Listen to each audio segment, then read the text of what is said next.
Hi, it's Quinby, and boy oh boy do I have a treat for you this week. But before we begin, you know the drill. Please like and subscribe. I'll wait. Okay, now that that's out of the way, let's get to the good stuff. This week it's Altered Carbon by Richard K. Morgan. Oh, so you've seen the Netflix series and figure you know all there is to know about this book. You could not be more wrong.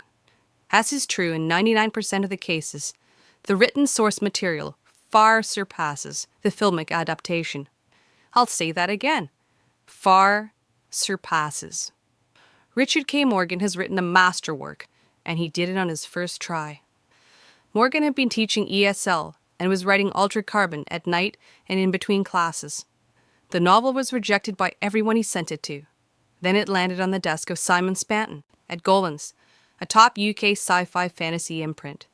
Richard, on the verge of giving up, got a 6-figure advance, unheard of at the time for a debut science fiction author. He became a full-time writer and fulfilled his dream. The world is richer for it. Altered Carbon went on to win the Arthur C. Clarke, Philip K. Dick, and John W. Campbell Awards. And Jesus wept, what a novel this is. Set in a world 400 years in the future, where humanity has reached into interstellar space, needlecasting human consciousness so it can be re-sleeved into a new body at destination has become commonplace. Enter Takeshi Kovacs, an ex-envoy and criminal who is hired by an ultra-wealthy Methuselah named Bancroft to discover who killed his last body. Takeshi must navigate a world of corrupt officials, brutal criminals, and digital afterlives as he tracks down answers in a violent, neon-soaked future. Sex, politics, identity, and morality are just some of the themes Morgan explores in this seminal work. All of it using a gritty, first-person neo-noir narrative that puts you right fucking there.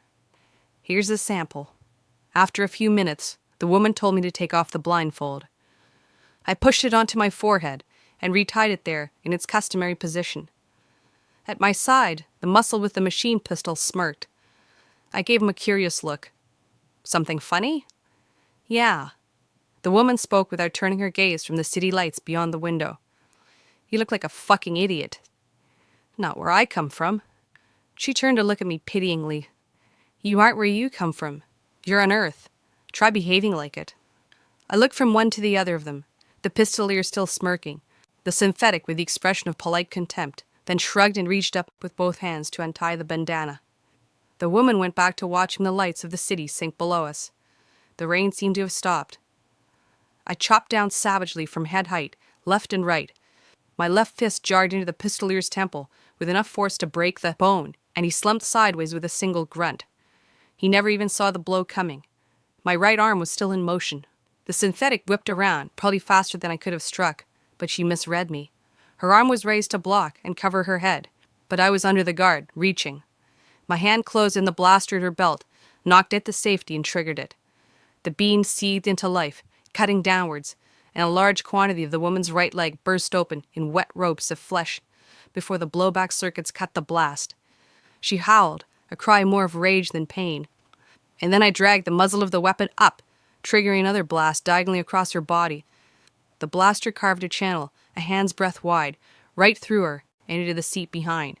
Blood exploded across the cabin. The blaster cut it again, and the cabin went suddenly dim as the flaring of the beam weapon stopped. Beside me, the synthetic woman bubbled inside, and in the section of her torso that the head was attached to sagged away from the left side of her body. Her forehead came to rest against the window she had been looking out of. It looked oddly as if she was cooling her brow in the rain-streaked glass. The rest of the body sat stiffly upright, the massive sloping wound cauterized clean by the beam. The mingled stink of cooked meat and fried synthetic components was everywhere. Trep! Trep! It was the chauffeur's intercom squawking. I wiped blood out of my eyes and looked at the screen set in the forward bulkhead. She's dead, I told the shocked face, and held up the blaster. They're both dead. And you're next, if you don't get us on the ground right now. The chauffeur rallied. We're 500 meters above the bay, friend, and I'm flying this car. What do you propose about that? Cut out on the blaster and shielded my face with one hand. Hey, what are you? I fired through into the driver's compartment on tight focus. The beam punched a molten hole about a centimeter wide, and for a moment it rained sparks backwards into the cabin as the armoring beneath the plastic resisted. Then the sparks died as the beam broke through, and I heard something electrical short out in the forward compartment. I stopped firing. The next one goes right through your seat, I promised. Well, that almost needs a moment of silence as you digest the complete and utter excellence of this. It's just on a whole other level. And Morgan makes it look so easy. Do yourself a favor. Buy this book and read it. I've left out so much about what makes it great. And did I mention the hero has an affair with Bancroft's wife, who inhabits a perfect blonde 20-year-old custom Nakamura Labs sleeve? It's been enhanced with something called empathin, state-of-the-art biochem tech, that she's had tailed with Satiron and Gedin enhancers. As Morgan puts it, I secrete merged 9 when aroused. In my sweat, in my saliva, in my cunt, Mr. Kovac. Then she invites him to her private island, where she has 9 additional sleeves, all identical, that she can run with the same mind, at once. Well, if that doesn't get your blood racing, perhaps you should change your name to Corpse Fuck. There are 2 more Takeshi Kovac books in the series, and I'll be taking a look at them in the days ahead. Until then, this is Quinn Beatalicious signing off. See you in the next video.